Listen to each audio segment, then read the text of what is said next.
So hello friends, आपका फिर से स्वागत है हमारे यूट्यूब चैनल द बिगनिंग पे। आज मैं फिर से आपके सामने क्वेश्चन 10 तक GK GS based question answers लेकर आया हूँ। सो आप सभी क्वेश्चंस को अटेम्प्ट करें और जितना भी मार्क्स आता है मुझे कमेंट बॉक्स में ज़रूर बताइएगा। सो अभी हम स्टार्ट करते हैं अपना क्वेश्चन 1 से। और अगर आपको वीडियो पसंद आए तो लाइक एंड सब्सक्राइब जरूर कर दीजिएगा। सो हमारा जो पहला क्वेश्चन है वो कहता है, who is the writer of India for independence. जो इंडिया फॉर इंडिपेंडेंस जो बुक है वो किसने लिखी है, किसके द्वारा लिखी गई। तो इसका जो करेक्ट आंसर हो जाएगा वो हो जाएगा ऑप्शन बी, चित्तरंजन दास। अभी हम अपने नेक्स्ट ऑप्शंस की ओर भी देख लेते हैं। सो हमारा जो फर्स्ट ऑप्शन था सरोजिनी नायडू, इनके बारे में आपको याद रखना है, इन्होंने द गोल्डन थ्रेशोल्ड नाम से जो बुक है वो लिखी थी। और एक और बात याद रखनी है कि ये आईएनसी की फर्स्ट इंडियन वुमेन प्रेसिडेंट थी। और first women president of INC अगर पूछेगा तो आपका जो आंसर हो जाएगा वो हो जाएगा एनी बेसेंट। लेकिन सरोजिनी नायडू जो है वो first Indian women to be the selected as the president of INC. So आपको ये याद रखना है सरोजिनी नायडू के बारे में। फिर आता है वीर सावरकर। इन्होंने जो बुक लिखी है उसका नाम है the Indian war of independence. इन्होंने जो 1857 के ऊपर जो वॉर लिखी थी। और ये एक और क्वेश्चन पूछता है कि इन्होंने ही सबसे पहले 1857 के जो क्रांति हुई थी, रिवोल्यूशन हुआ था, वॉर, उसको उसको इन्होंने first Indian war of independence के नाम से वो मतलब हाईलाइट किया था। सो ये क्वेश्चन पूछ सकता है, इन्होंने ही सबसे पहले 1857 को इस तरह से हाईलाइट किया था। अब हम आगे बात करते हैं भगत सिंह के बारे में। तो भगत सिंह ने जो सब फेमस बुक्स हैं वो है वाई आई एम अथिस्ट, ये बुक इनकी है। तो अब हम बढ़ते अपने नेक्स्ट क्वेश्चन के लिए। So friends, our next question 2 says that first Tamil actor to receive Dada Saheb Phalke award.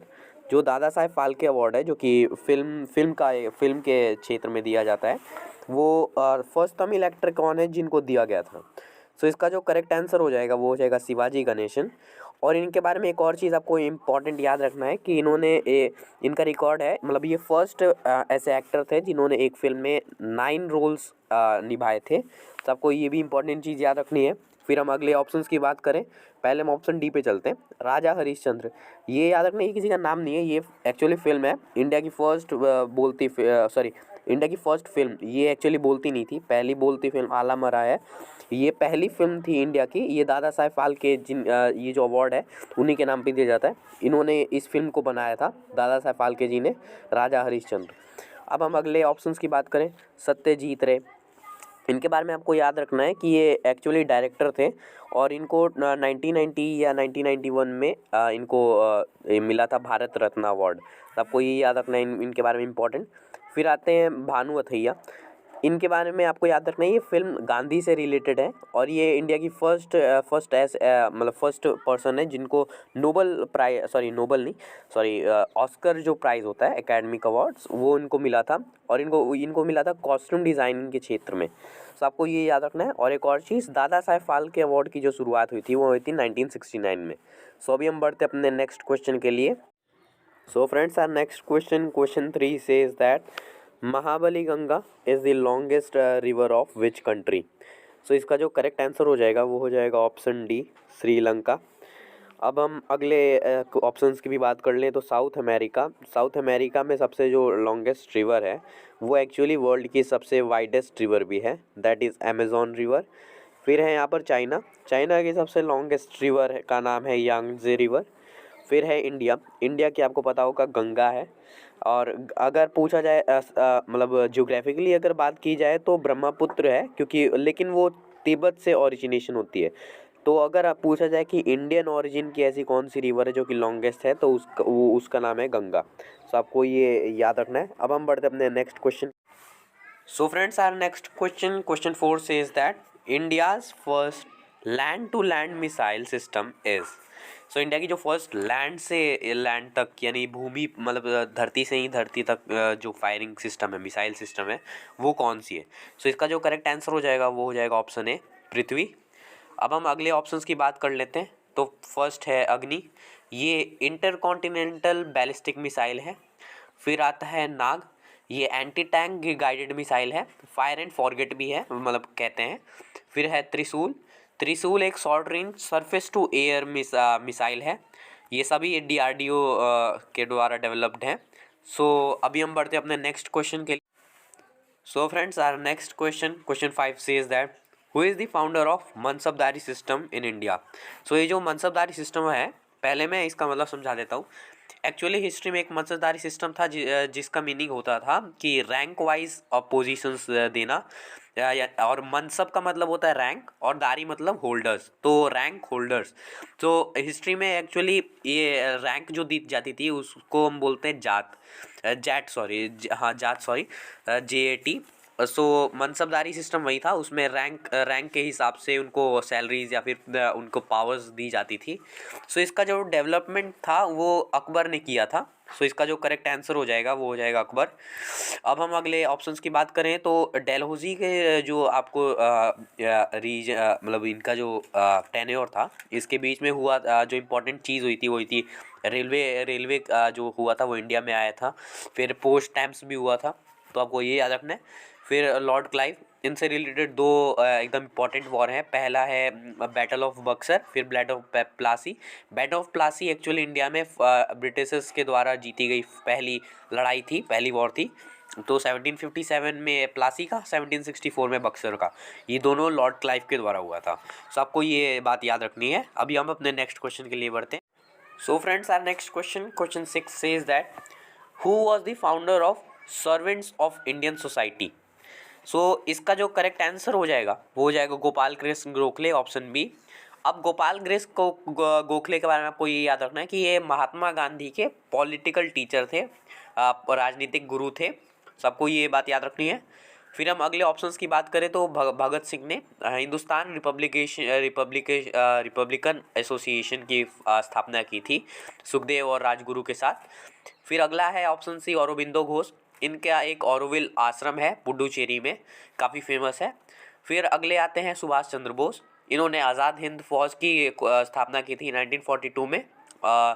तो आपको ये कुछ पॉइंट्स याद रखने हैं। फिर हम अब ये नेक्स्ट क्वेश्चन के लिए बढ़ते हैं। So friends, our next question 7 कहता है कि where is the headquarter of UNICEF located. UNICEF आपको पता होगा, United Nation International Children Education Fund. हमें बताना है कि इसका जो हेडक्वार्टर है वो कहाँ पर है। सो इसका जो करेक्ट आंसर हो जाएगा वो हो जाएगा ऑप्शन सी, न्यूयॉर्क।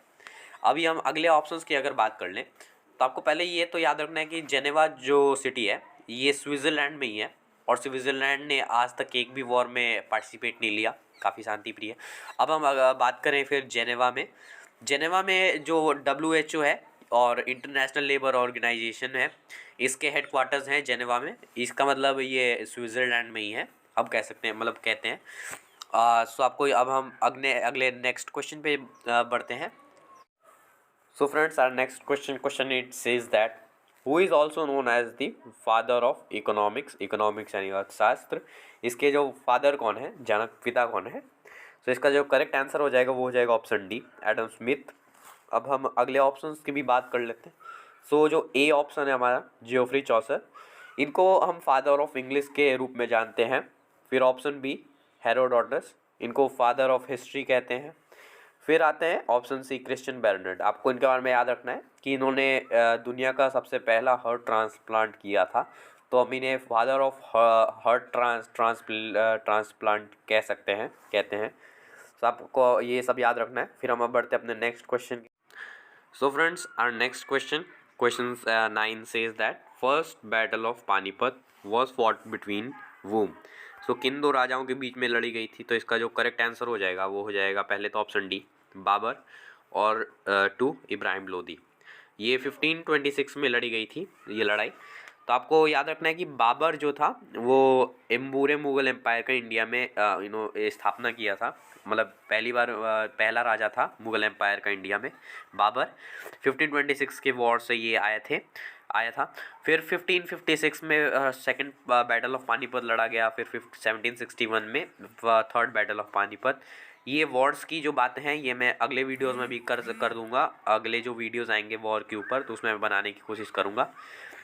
फिर जो मराठास है ये 1761 के वॉर में इन्होंने लड़ा था, तो आपको याद रखना है। अभी हम अपने नेक्स्ट क्वेश्चन के लिए बढ़ते हैं। So friends, our last question 10 says that who is the writer of Harshacharita. Harshacharita के लेखक कौन है। सो इसका जो करेक्ट आंसर हो जाएगा वो हो जाएगा अब डी, ऑप्शन डी, बाणभट्ट। अब हम अगले जो ऑप्शन है उनकी बात कर लेते हैं। तो आप पहले तो ऑप्शन ए और बी, ये दोनों जो थे वो ट्रैवलर थे, इंडिया में आए थे, फाहियान और अल बुरूनी। फाहियान के बारे में आपको बता दूं, ये नालंदा यूनिवर्सिटी में भी पढ़े थे इन्होंने, और ये हर्षवर्धना के पीरियड में आए थे। ये हर्षचरिता है, उनके बारे में बायोग्राफी है, बाणभट्ट ने लिखी है। हर्षवर्धन के पीरियड में ही फाहियान आए थे और ये ट्रैवलर थे चाइना से।